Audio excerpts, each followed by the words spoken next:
Hello and welcome to Ask MandRproductions, episode 147. If you guys have a question, you can ask it down in the comments below. You can ask me about anything and everything, although most of the questions I end up answering are LEGO related anyway, because that's what most of my channel is about. But last week, I received a lot of complaints about my YouTube play button just being too shiny for you guys. It's too reflective. And so you could see my fan up above me just spinning endlessly. So in this episode, I'm just going to point the camera at the fan, and then you don't have to worry about the YouTube play button that you said was too reflective. And we're just gonna go ahead and do this.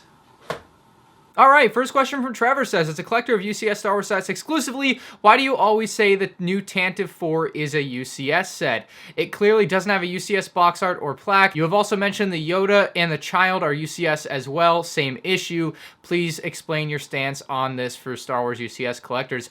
I don't think I refer to the new Tantive as UCS. I certainly don't mean to, because it certainly is not UCS. It's direct to consumer, which is a more all-encompassing term for anything LEGO releases that are like those $200 to $800 sets that are just sold through LEGO for the first 3 months and then other stores. So I originally went on to answer this question. However, I was reminded that I basically did a whole video on this premise, and I'll play the clip about the Tantive 4 specifically. However, I'll link below the video if you want to see the rest of my rationale for the other sets that you can see on here. Brand new Tantive 4. LEGO did not call it Master Builder Series. They also accidentally in an email called it, they put out the Tantive 4 and they're like, Ultimate Collector Series are advanced and detailed memorabilia models built to display. That is not what this is, but they put it in an email anyway, advertising the set, which was pretty interesting. So at like some point, like they consider it UCS or like to some degree, but it is not UCS. It's also not MBS. Although LEGO, if it was Master Builder Series, LEGO would have called it Master Builder Series, and that's kind of the reason I'm not going to call it Master Builder Series either. So for that reason, I'm going to drop the Tantive 4 down with the rest of these bum regular sets, although I will say none of these sets are bad just because they're regular sets. That's just what they are. Villa Fanmart says, how much convincing did it take for your parents to allow you to go down this career path, and how did you manage to take over not one but two whole rooms for LEGO and also a garage for storage? So I don't know where you got that I took over 2 rooms for LEGO. This is my bedroom, this is where I sleep, this is the room, right? And then when my sister's boyfriend moved out of the garage room, I basically was like, hey, now you have all this extra space, can I use it? And my parents were like, yeah. So, I mean, that wasn't like a big thing at all. As far as like my parents allowing me to go down this career path, it's completely my decision. They don't allow me to do anything, right? Like I'm 23, I make my own decisions. They could not have made me go back to college if I didn't want to. And so basically, I don't know, what, 2 or 3 years ago now, I just looked at it and I'm like, I think I can make way more money doing this and have way more fun doing this than I can in the straight and narrow, finish college and go get a job, work 9 to 5 every day for the rest of your life type of lifestyle, which there's nothing wrong if you want to do that, but I found myself in a position where I potentially wouldn't have to, and I was like, screw it, I'm gonna go for it. If it fails, I go back to school, but like, it's going really well right now, so I'm glad I did. Was no convincing on my part. I just basically stopped going to school, and for like a semester I was like, oh yeah, I'm doing online classes. Not really. Eddie's Corner says, do you think selling LEGO sets when you're done with them is worth it? Absolutely. If you don't have the money to buy something new that you want, a nice way to get money for it is to sell something you already own and don't quite love as much anymore. It's something that I used to do a lot before YouTube was raking it in like crazy, and so that's a great way to like sell the stuff you don't want anymore and buy something new that you do want. Jacob Grant says, if you were the designer for the CMF series for Star Wars, how would you like it structured? Example, prequels, original sequels, or something a bit different, or would you rather have a few from each movie? So the way I think it's going to happen is that when they eventually do this, is that it will be kind of a mixed bag, just like with Harry Potter. It'll be kind of from all the movies at once, more or less. Although I think it's entirely possible LEGO comes in and does it in the segmented trilogies. I think that that's also very likely. Now, the least likely thing is where they do one for every movie, right? And that's the way I'm going to do my CMF series ideas videos, is that it'll start with episode 1, 2, like I'll do 16 figures for every movie, but for LEGO themselves making it, like you're asking me if I was in charge, I would do one for every movie, right? And then one for every season of like Clone Wars or Mandalorian and all that jazz. I would go way overkill. But I'm not in charge, and so what I think is the most likely thing that's going to happen is that they will either do it by trilogy, and then maybe they'll do a series that's kind of like the offshoot movies and Clone Wars TV show, who the hell knows, or maybe even more likely than that is just kind of a complete mixed bag where you get figures from episode 1 and 5 and 7 and 2. Noah says, could you ever see LEGO doing re-releases of retired themes or sets? I'm specifically referring to Bionicle. The fan base is enormous and would be all over the sets. Noah. Look, I'm sorry to make you sound like a fool in front of everyone. You have done that yourself. LEGO already re-released Bionicle. They brought it back, and nobody bought it. So they canceled it again after like a year and a half. Look, Bionicle's not coming back, all right? They've done it. They literally brought it back in 2015. It flopped, and it's gone probably forever now. Maybe in 20 years they bring it back, who the hell knows? I guess anything's possible, as I like to say. For all intents and purposes, Bionicle is dead. And that is a perfect example of a time LEGO brought a retired theme back, is that they brought back Bionicle. They have also brought back retired sets as recently as, like, the future week from now or whatever, when they release the Ship in a Bottle and the Saturn V, which just retired like a year ago. They do bring things back. They have brought back the very thing you're asking about, which I find very confusing that you would ask about them bringing it back when they literally brought it back and it flopped. Samuel Viss says, how will random people like me be able to order the Nebulon-B Frigate? It looks so cool, and I really don't want to pay so much more from scalpers. So I want to kind of address this in a different way first. You say random people like me, like you think I have like a special way to get things like that, and that I like just called a guy and he was like, oh yeah, I got you a month early. I ordered it on eBay. Anyone else could have bought that set from eBay. I paid a lot of money for it, which may be prohibitive in a way to some people, but it's not like anyone else couldn't have had an eBay account and bought the set. It wasn't like an exclusive, like, I know a guy because I'm in a special position and I got a hookup, right? Now, that being said, random people like you could have also ordered it on Amazon, like I did. I found it on Amazon. It was on the LEGO Star Wars landing page. It wasn't easy to find. You gotta be in the know. You gotta pay attention to things sometimes. Sometimes it's just hard for people that don't follow something.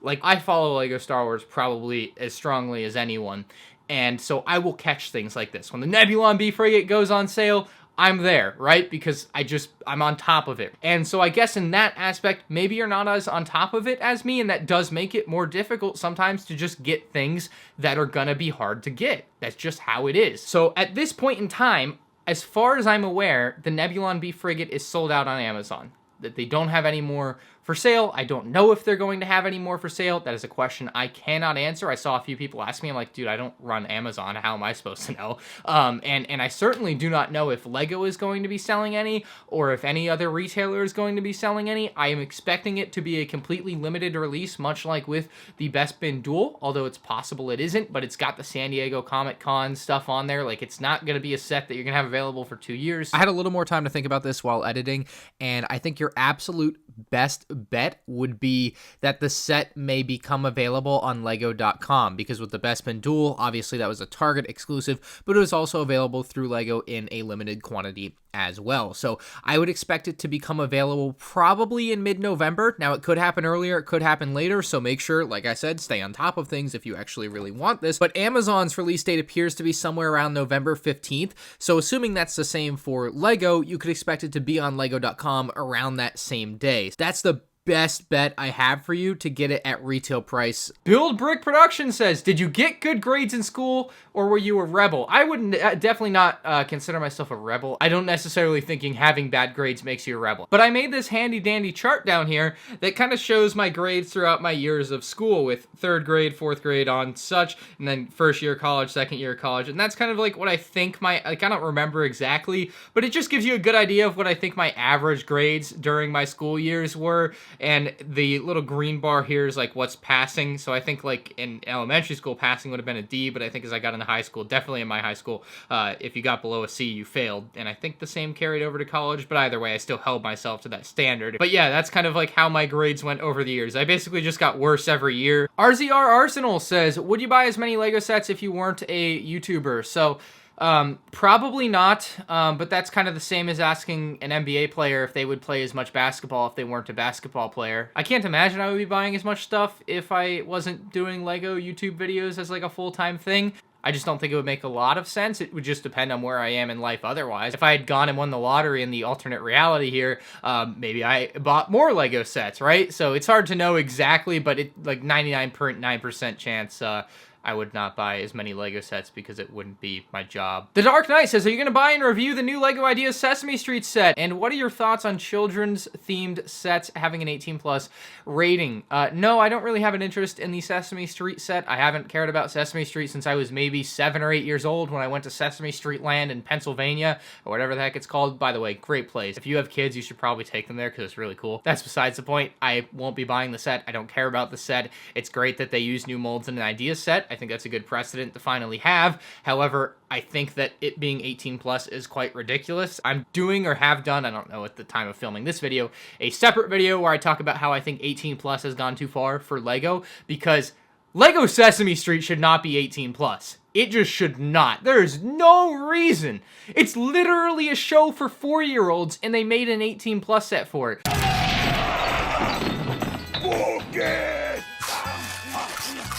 There are very few adults that still think about Sesame Street on anything close to a daily, weekly, or monthly basis. It's just like a, oh cool, I watched that as a kid, but oh my god, this has to be the dumbest 18+ set yet, and I'm sure there are more coming like it. So yeah, I'm doing a whole video on that thing, and I don't think it's good. I think it's stupid. I've talked about how I think things like Mos Eisley and more recent Ask M&Rs shouldn't be 18+ because people will come on and ask if, you know, they're 14 or if their 14-year-old friend can build it, and it's like, yeah, they can build it. It's a Lego set. It's not hard to build, and people get this huge misconception on things like that. So I don't think it's good for Lego to be calling it an 18+ set. Gink Reaper says, hey Ryan, my girlfriend and I are moving from Minnesota to Florida without family or anyone. Since you're native to Florida, do you have any recommendations for things to do and places to visit in the Sunshine State? So Florida's a big place, obviously. Depending on where you live will depend on where you can kind of reach, because like if you want to drive from the bottom of Florida to the top of Florida, that's like 7 hours, right? So it's a huge state. But that being said, the Florida Keys are amazing, and there's a lot of things to do down there. You know, look up stuff specific to that if you're interested.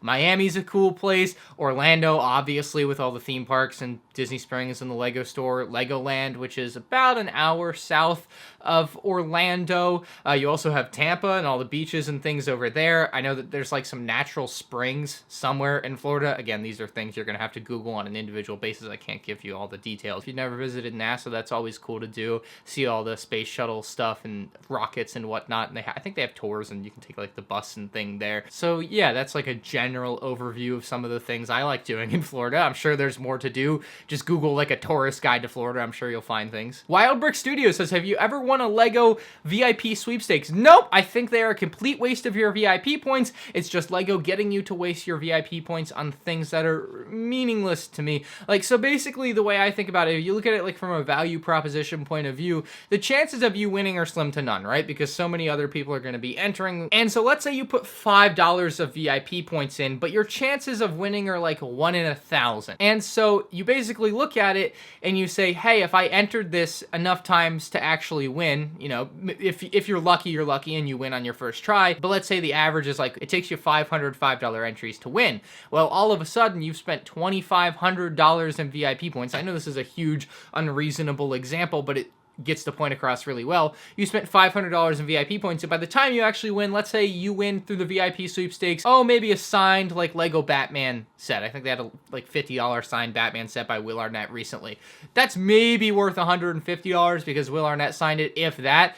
You have spent $2,500 to win $150 of merchandise. So I don't think it's worth it at all. I think they're a complete ripoff. I think Brixar kind of shares this sentiment with me. I know there's a few people out there that understand why the Lego VIP sweepstakes are just really, really dumb, and you should not be entering them. I would really say just keep your VIP points and spend them on something else. The new Lego VIP system is completely terrible. Like, they changed it. It's completely anti-consumer now. It's harder to use your VIP points, and there's more ways than ever to waste your VIP points in ways that either cost Lego nothing or very, very little. Stormtrooper Brick says, what do you think about Fandom not contacting the winners for Supergirl minifigure and just sending it out to them?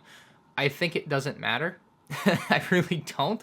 If you won, you won, and it's kind of like, I have this thing, right, where when you like order an item online or something, you check the tracking number a lot. right? You're like, oh, where is it today? Where is it today? And so like this recently, right? My iPhone. I ordered my iPhone like 10 days ago and it said it would show up on Friday the 23rd. And so with Apple, I know it's going to show up Friday the 23rd, but I still checked my tracking number like 6 times. Why? I don't know. It literally didn't matter because checking your tracking number will not affect when your thing arrives. And so I kind of think of it the same way with these Fandom Supergirl minifigures. Whether you know you won or not via email doesn't matter. Because if you won, it's going to show up, and if you didn't win, it's not going to show up. And that's the way that I feel about that. Ashton Flash won, and he had his sent to my address because he lives in Canada, so I shipped that off to him. I don't know if he's gotten that yet. You should see a video on his channel of his soon. But yeah, I didn't enter personally because I didn't care about it. I probably should have entered because if I won, I honestly would have just resold it for like the $400 or $500 that it's going for, because why the hell not? But yeah, maybe next year I'll enter if they do more virtual stuff, because why not make easy money? Kev360XD says, what's your opinion on Bespin Dual Luke Skywalker being released in LEGO Star Wars magazines for a cheaper price? €4, Europe only, I guess. Yeah, so people complain about all these American exclusives, but they don't realize Europe has some exclusives too.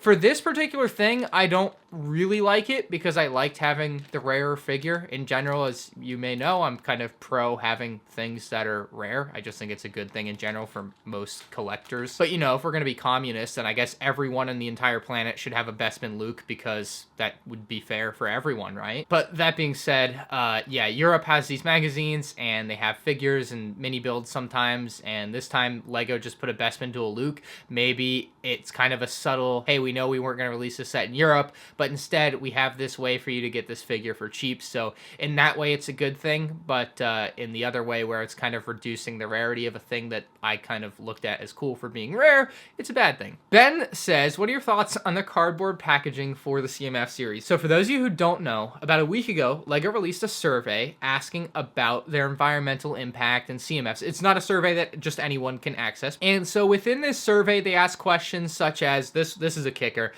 Would you be willing to pay more for a LEGO minifigure if the packaging was more environmentally friendly? Now that may be the most tone-deaf question I've ever seen in a LEGO survey, because as you know, many people are already upset that in America the minifigures got hiked to $5 about a year ago. So when the figures are already $5 and a lot of people perceive that as overpriced, why would anybody in their right mind be willing to pay more for a figure just because it has more environmentally friendly packaging? And at that, how can your environmentally friendly packaging cost you up to $1 more per package? That's just insane. So I don't know how all that would work out, but if that happens, that would be insane, and I think I would actually stop buying CMFs.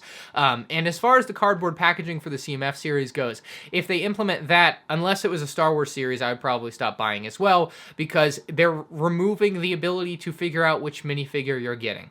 They can say, kind of like the Apple thing where they remove the charging block, hey, we're doing it to be environmentally friendly, but at the end of the day, it's also a pretty shrewd business move to go and take away the ability for the consumers to find what they want in the packs of minifigures. So if they were to do this, it would be pretty upsetting. I think a lot of people would be really put off by it and potentially completely stop buying CMFs on the spot because they no longer have the ability to buy what they want, and it's going to complete gambling realm where you literally have no control over what you're getting, and I just don't appreciate that at all. The Red Monkey says, how did you react to the kappa situation last year? Well, if you watch my videos about it, you can see how I reacted to it, I guess. That would be that. But I was a little bit worried at first, but then I really convinced myself it wouldn't be a big deal because I literally don't make videos for children. When you see a video made for children, you know. It's the videos that make you uncomfortable. Oh, Tooth, where are you? You have to brush your teeth.